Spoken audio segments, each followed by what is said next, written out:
باشید. یعنی با وجودی که خلیفه مسلمان ها بود، مسئولیت پدر و مادر از دوش این مرد برطرف نبود، با خبر خاندانش بود. یعنی در ضمن این آیتی که نستعیذ بالله قوا انفسکم و اهلیکم نارا، ای مؤمنین زن و بچه ها و خانواده هایتون را از آتش جهنم نگه بدارید.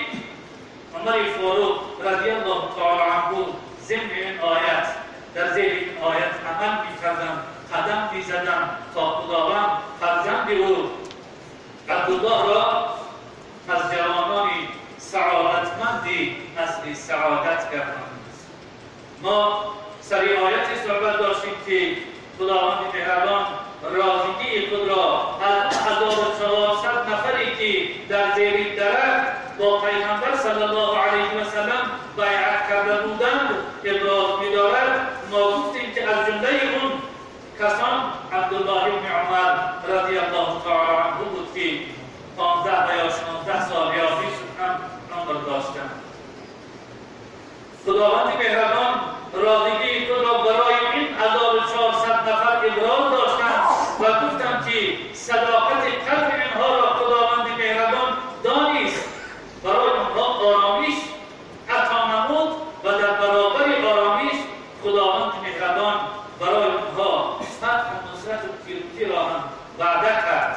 و دیگر موانعی زیادی که اونها میگیرند، این مردم مسلمان مردم مستضعف بودند، مردمی بودند که تمامی مشرکین اطراف بر علیه اونها خط علم کرده بودند. فقط 1400 مسلمان آمدند پیش از آنی که وارد خانه بشوند. دستور رسول اکرم صلی الله علیه و سلم خسوان هم داشت، در همون حدیبیه خواب کرد. اصحاب گفتند که خسته شد. پیغمبر صلی الله علیه و سلم گفتند که این هرگز این عادت را ندارد و خسته هم نمی شود. این را حبس نمود، آن ذاتی که فیل ابرهه را حبس نموده بود. ما را خداوند اجازت ورودی خانه نداده ایستاده است. خلاصه وقتی که مشرکین آمدند که در جمعه گذشته بیان کردیم، با پیغمبر عهد و پیمان کردند و رسول اکرم صلی الله علیه و سلم بعد عهد یعنی سرتراشیدن، بعد ذبح کردن قربانی ها و سوی مدینه برگشتند. مسلمان ها همه خجل بودند، همه اکثرا ناراضی بودند و خاموش و سوی مدینه رهسپار شدند تا بلکه همه گفتن این موضع رسیدند. حضرت عمر فاروق رضی الله تعالی عنه میگوید من سوالی کردم از پیغمبر صلی الله علیه و سلم، جوابم نداد. دو بار پرسیدم، باز هم جوابم نداد. دفعه سوم هم پرسیدم، پیغمبر سوال من را جواب نداد. گفتم ای عمر وای بر تو، پیغمبر صلی الله علیه و سلم نمیخواهد با تو صحبت کردن. در همین بود که رسول خدا صلی الله علیه و سلم اصحاب مرا صدا زدند و من آمدم که آیت نازل گشته است که این سوره انا فتحنا بود، در این راه بر پیغمبر صلی الله علیه و سلم نازل شد و پیغمبر خدا صلی الله علیه و سلم گفتند ای عمر آیت نازل شده است برایم که از دنیا و آنچه که در دنیاست برایم بهتر است. خداوند مهربان بشارت داد پیغمبر صلی الله علیه و سلم و بر مسلمانانی که خسته و خجل بودند گمان کردند که اونها در برابر مشرکین شکست بودند، گمان کردند که مشرکین اونها را تهدید کردند که اونها را راه ندادند به خانه خداوند وارد شوند. خداوند گفت استعیذ بالله انا فتحنا لك فتحا مبینا. ای حبیبی من برای شما فتحی ظاهر و آشکاری دادم. پیش از این یکی از مسلمانان گفت که یا رسول الله آیا این فتح است؟ پیغمبر گفت آره این فتحی است که خداوند برای ما داد. خود ما را نگذاشتند وارد خانه بشویم. گفت شما را اعتراف کردند، اونها آمدند چند نفر را پیش شما فرستادند تا اینکه با شما صلح کنند، در حالی که شما را اعتراف می‌کردند. این صلح حدیبیه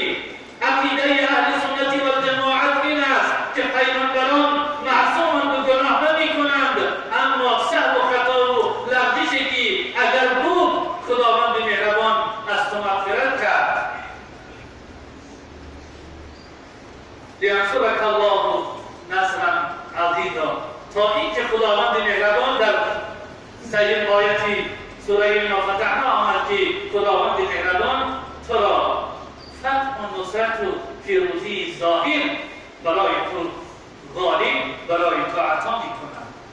مسلمانان در اینجا خیلی خرسند شدند از این سفری که کرده بودند و غمگین بودند. خداوند مهربان وقتی که پیامبر صلی الله علیه و سلم به مدینه منوره رسیدند، جنگ بین مسلمان ها و یهودی ها سر زد. اون جنگ خیبر بود. اون وعده ای که خداوند برای مسلمانان فرموده بود که با مغانم کثیرة یأخذونها و غنیمت‌های زیادی که شما میگیرید، این آیت را در مکه گفته بود خداوند برای مسلمانان، اکنون در مدینه رسیدند. خداوند مهربان از جانب یهودیان خیبر را گرفت و به مسلمانان داد. ما در باب خیبر با شما صحبت کرده بودیم که زمین‌های بسیار حاصلخیز و چشمه‌های فراوانی داشتند و غنیمت‌های زیادی.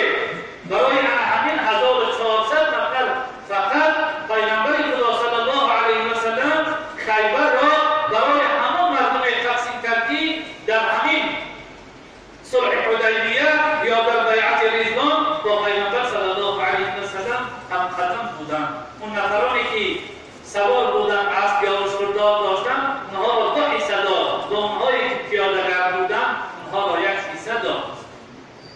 عبدالله بن عمر رضی الله تعالی عنه از بین همون نفرانی هست که خداوند مهربان رضایتش را برای او اعلام نمود. یعنی این وعده که در این آیت خداوند فرمود که استعیذ بالله لقد رضی الله عن المؤمنین اذ یبایعونک تحت الشجره، این آیت را وقتی که در مدینه برگشتند حرکت بر اعلا حقیقت این آیت برای مسلمانان ظاهر شد و حقیقت غالبیت مسلمانان در این سفر برایشان ظاهر شد و همه خرسند شدند. یکی از شاگردان و غلامانی که حضرت عبدالله بن عمر رضی الله تعالی عنه آزادش کرده بود و روایت بیشتری از عبدالله بن عمر می‌کند، این نافع خیلی عالم زبردست و شاگرد عبدالله بن عمر است. نزد محدثین یک قاعده عجیب است. محدثین میگویند اگر روایت حدیث نافع از عبدالله، امام شافعی از نافع، نافع از عبدالله، عبدالله از رسول اکرم صلی الله علیه و سلم حدیث را روایت کند، این سلسله را، این سند را سند طلایی میگویند محدثین. وقتی که حدیث را امام شافعی از نافع روایت کند، نافع از عبدالله بن عمر، عبدالله بن عمر از پیغمبر، انا همین سلسله را سلسله ذهبیه میگویند محدثین، یعنی عالمانی که اونها در سند علم حدیث مشهورند، اونها میگویند این سند طلایی است. انا همین نافع میگوید که عبدالله بن عمر رضی الله تعالی عنه با قرآن زندگی میکردند. یک روز حضرت خواندند که استعیذ بالله الم یعن للذین آمنوا ان تخشع قلوبهم لذکر الله و ما نزل من الحق ولا یکونوا کالذین اوتوا الکتاب من قبل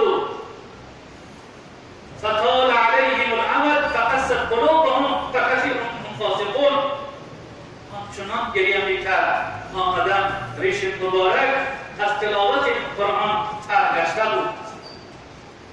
خداوند در این آیت میگوید این آیت سبب اکثری گناهکاران، هدایت اکثری گناهکاران شد، از جمله فضیل بن عیاض که ما در این باره صحبت با شما داشتیم اگر در خاطرتان باشد، و عبدالله مبارک نیز سبب هدایتش همین آیت شد. خداوند میپرسد امروز از ما و شما میپرسد خداوند الم یعنی للذین آمنوا ان تخشع قلوبهم لذکر الله، آیا زمانی نرسیده است برای کسانی که ایمان به خدا دارند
آیا این زمان نرسیده است؟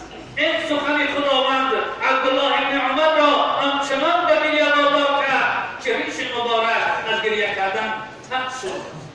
و خداوند در دوام آیت میگوید ولا یکون بعد قرائت ولا تکونوا کالذین اوتوا الکتاب من قبل، مسلمانان به مانند کسانی نباشید که پیش از شما اونها را کتاب داده شد فطال علیهم الامد، زمان بر اونها گذشت، فقست قلوبهم از سبب گناه بسیار، از سبب به کتاب عمل نکردنها، از سبب تحقیق کردن قانونهای کتابشان دلهایشان سیاه شد.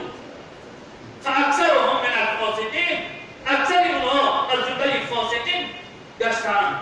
شما نیز ای مسلمانان و مثل اهل کتاب یهود و نصارا نباشید، قرآن را پشت سر نگذارید، قانونهای قرآن را اگر چند 1400 سال گذشته است امروز هم عالمان و دانشمندان معانی قرآن را برای شما وسیع میفهمانند و شما الحمدلله که اکثرتان اهل علم هستید و میدانید و قرآن را امروز با شرافتی پیشوای ملت و زبان تاجیکی ترجمه شده است، معانی قرآن را میفهمید. ای مردم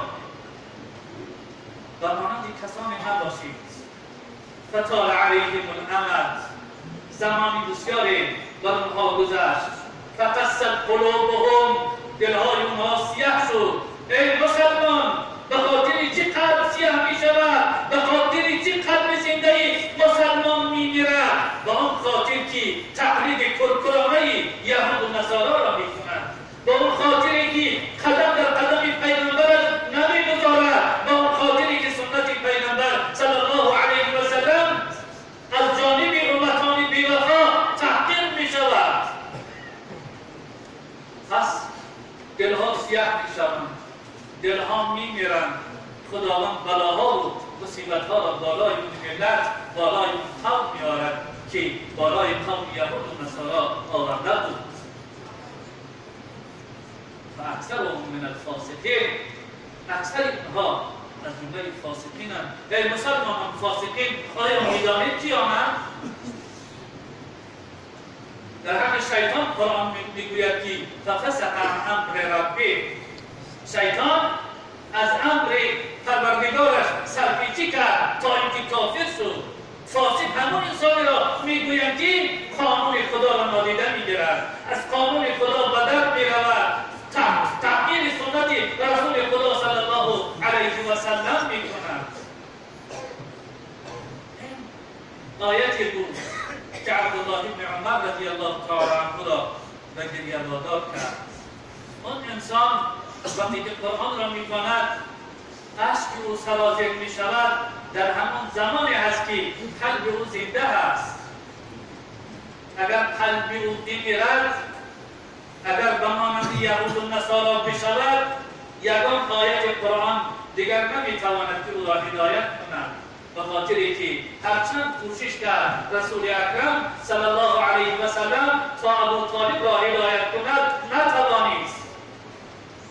انسان خود در زیر قانون خدا صادقانه عمل میکند تا خداوند او را هدایت کند که خداوند مهربان ما و شما را در جاده صراط مستقیم استوارمان بدارد و با اون راهی که سعادت داره نصیب ما میشود هدایتمان کند. یک روز عبدالله ابن عمر خیلی مرد سخاوتی شد و خیلی جوانمرد بود.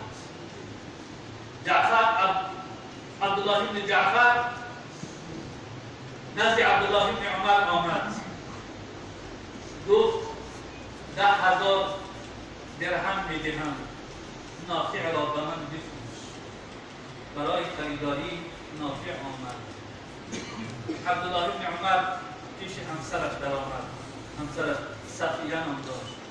گفت صفیه عبدالله جعفر برای خریداری نافع آمده است، 10,000 درهم پیشنهاد کرده است. در اون زمان 10,000 درهم کم نبود. گفت همسرش که مرد بود خود میداند آن چیزی بهتر است، آن چیز را انجام میده. گفت چیزی بهتری در خاطرم آمد، از این 10,000 بالاتر است. گفت چیز؟ در راه خدا آزاد کنم. من نافع را در راه خدا آزاد این مردم این ایمان است. نافع میگوید که عبدالله بن عمر را هر مالی که از اموالش اگر او را به می‌آورد حتما او را صدقه میکرد. شما در خاطر دارید که وقتی که آیتی استعیذ بالله لن تنالوا البر حتی تنفقوا مما تحبون نازل شد، حضرت ابو طلحه رضی الله تعالی عنه چقدر دوان نزد رسول آمد صلی الله علیه و سلم و اون باغ داد به نام بحیرا او را در راه خدا صدقه کرد. و این سرمشق زندگی عبدالله بن عمر بود. نافع میگوید در یک راهی میرفتیم با همراهی عبدالله بن عمر در بالای اشتر زیبایی نشسته بود و اشتر بسیار چاق راه میرفت. چندی رفتیم عبدالله از بالای اشتر پیاده شد. گفت ای نافع بالای اشتر را بگیر، بارزن را از بالای اشتر بگیر، این اشتر را در راه خدا صدقه. به خاطر که این چیز در نظر عبدالله بن عمر چنین محبوبی به نظر رسید. نافع میگوید عبدالله بن عمر بیمار بودم، از من خواستم که کشتی‌های انگور دارم، یک خوشه انگور را بیار. او با یک درهم من یک خوشه انگور را خریدم آوردم. عبدالله میخواست از اون تناول کند که یک سائله آمد از اون چیزی خواست، گفت بعد اون را بده. اون سائل انگور را گرفت و رفت. من بیرون در رفتم، از همون سائل همون خوشه انگور را یک درهم خریدم، دوباره نزد عبدالله آوردم. باز میخواست که باز همون سائل وارد شد، باز اومد عبدالله گفت که بده. 3-4 بار همون می آمد، من میرفتم از بیرون یک درهم خریدم، دوباره می آوردم. دفعه سوم بود یا چهارم اومد و گفتم که تو از خدا شرم نمی‌کنی. چند بار شد که وارد میشد. پس اون مرد دیگر نیامد و عبدالله بن عمر درک نداشت که من او را سیاست کردم و الا باز هم وارد میشد و عبدالله بن عمر با اون خوشه انگور را میداد. یعنی مسلمانان عزیز، اسلام چنین جوانمردی را برای مسلمان می‌آموزاند که از نفس خود دیگر برادرت را بالاتر می‌دانی، که این صفت عبدالله بن عمر رضی الله تعالی عنه بود. نافع میگوید یک روز عبدالله بن عمر رضی الله تعالی عنه در خانه بودم که نماینده از جانب معاویه رضی الله تعالی عنه که امیر شام بودند 4000 درهم برای عبدالله بن عمر فرستاد. در همین زمان بود که یک نفر دیگر از تاجران برای دستگیری کردن این فقیه 4000 درهم دیگر آن فرستاد. زمان نگذشته بود که در آن واحد نفر 2000 درهم دیگر آورد، یعنی که 10000 فقط در یک بگاهی در خانه عبدالله بن عمر رضی الله تعالی عنه وارد شد. در مدینه بازاری بود، بازاری کلام بود، به همه چیز در اونجا فروخته میشد. سحر عبدالله بن عمر رضی الله تعالی عنه نزد یکی از تاجران می رود و میگوید که به یک درهم برای اشترانم علف میخرم، اما هست که من این مبلغ را ندارم. در مدینه آوازه گشته بود که این بگاهی وارد خانه عبدالله بن عمر 10000 درهم شده است. اون تاجر بسیار تعجب کرد. 10000 درهم بگاهی سحر برای چهارماهایش علف خریدن مبلغ ندارد. راضی شد داد. بعد از آن گفت جستجو کنم تا ببینم که چرا خود ندارد، آیا راست میگوید یا دروغ. وقتی که آمد کنیزکی داشت حضرت عبدالله بن عمر، آمد اون تاجر از عبدالله از اون کنیزک پرسید که دیروز برای عبدالله 10000 درهم نیاوردم، خارج آوردم. عبدالله بگاهی خواب نکردم تا همه اونها را بر یتیم و صغیر و بیچاره و بینوا تقسیم کردم، بعد از آن آمدم خواب کردم. یعنی این شب اون 10000 درهم در خانه عبدالله بن عمر نبود، با عبدالله بن عمر خواب نکردم. این مردم، این مرد تاجر بسیار متأثر شد و بازار آمد گفت ای مردم، شما دنیا را با آنچه در دنیا هست چی میکنید؟ بگذارید که عبدالله بن عمر چی میکند. 10000 درهم در یک بیگاهی میرسد و سحر برای علف خریدن چهارماهایش دینار درهم یک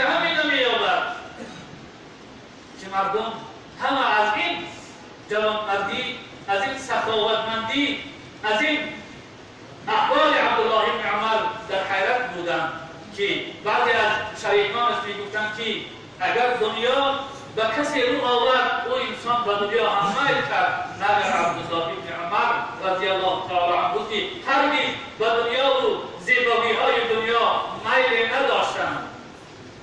این جوانمردی بود که تاریخ از این جوانمردی با خطهای زرین به نام عبدالله بن عمر رضی الله تعالی عنه ثبت کرده است. یک قصه دیگری هم در یادم آمد که غلامی داشت عبدالله بن عمر. اون غلام را با 40,000 درهم کتابت کرده بود. یعنی مکاتب میگویند در علم فقه غلامان را همون خواجگانشان دستخط می نویسند که اگر هر ماه برای من 1000 درهمی بیاری یا که در آخر سال مرا 40,000 درهم بدهی تو آزاد هستی. با اون غلام دیگر اجازت دارد که حسب جای جدی رود کار کند. اگر در همون مدت مبلغ را رسانید آزاد می شود و اگر مبلغ را نرسانید باز غلام است. این مرد بغداد رفتند برای کار کردن، 15,000 درهم جمع کردند و سوی عبدالله فرستادند. بیشتر گفتیم که مبلغ در دست عبدالله نمی ایستاد. عبدالله بن عمر برای کاری به بغداد رفتن از مدینه منوره. بعضی نفران می شناختند عبدالله بن عمر را هم می شناختند و این غلام را هم می شناختند. گفتند اگر تو دیوانه‌ای قدر خود را اذیت می دهی. عبدالله بن عمر غلام‌های زیادی می‌خرد و آزاد می‌کند، تو باشی کار می‌کنی. نزد او می‌رو و می‌گوید که من از دادن این مبلغ قدرتم نمی‌رسد، این شرطنامه را بیکار می‌کنیم.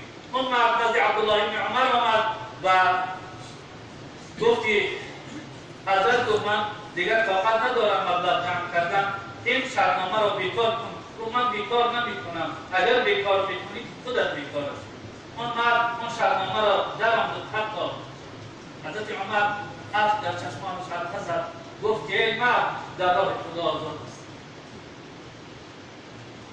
این غلام گفت اصلحک الله اقسم الی ابنیه. گفت خداوند قبول بگرداند و 2 پسر داشته است. گفت به سوی پسرانم هم نکویی کن، اونها را خوب نگاه و بین کن. گفت که تو مافرانی اون تو فرزندت هم آزادند در راه خدا. گفت اصلحک الله اقسم الی زوجتی و امی و گفت هن اعراض. گفت خدا قبول کند 2 همسر دارم و مادری دارم که اونها هم غلامان تو هستند، کنیزان تو هستند. و سوی اونها خوبی کن، اونها را خوب نظارت کن. گفت اون 2 همسرت و اون مادرت در راه خدا آزاد هستند. این جوانمردی بود که در خصلت عبدالله بن عمر رضی الله تعالی عنه دیده میشد. نافع رضی الله تعالی عنه میگوید که عبدالله بن عمر از این زمینان نرفتند تا اینکه 1000 و یا بیشتر هزار، بیش از 1000 انسان را آزاد کرده بودند که این در اون زمان خیلی جوانمردی وسیعی بود که اگر جوانمردان عزیز تقلید می‌خواهید کردن این راه تقلید است. الگو می‌خواهید عبدالله بن عمر می‌تواند که برای ما و شما الگو باشد. برای همین از شما خواهش می‌کنم مسلمانان عزیز تقلیدهای خود را یک سو بگذارید تا خداوند مهربان ما و شما را در دنیا و آخرت سعادتمند بگرداند. حاضرین محترم، بعضی برادران از شهر رسیت تلفن کردند که سفر حج داریم، از همین قومه‌های خودمون بودن، گفتن از مردم بخواهید تا در حق ما دعا کنند که ما را خداوند سالم برساند و حج ما را قبول کند.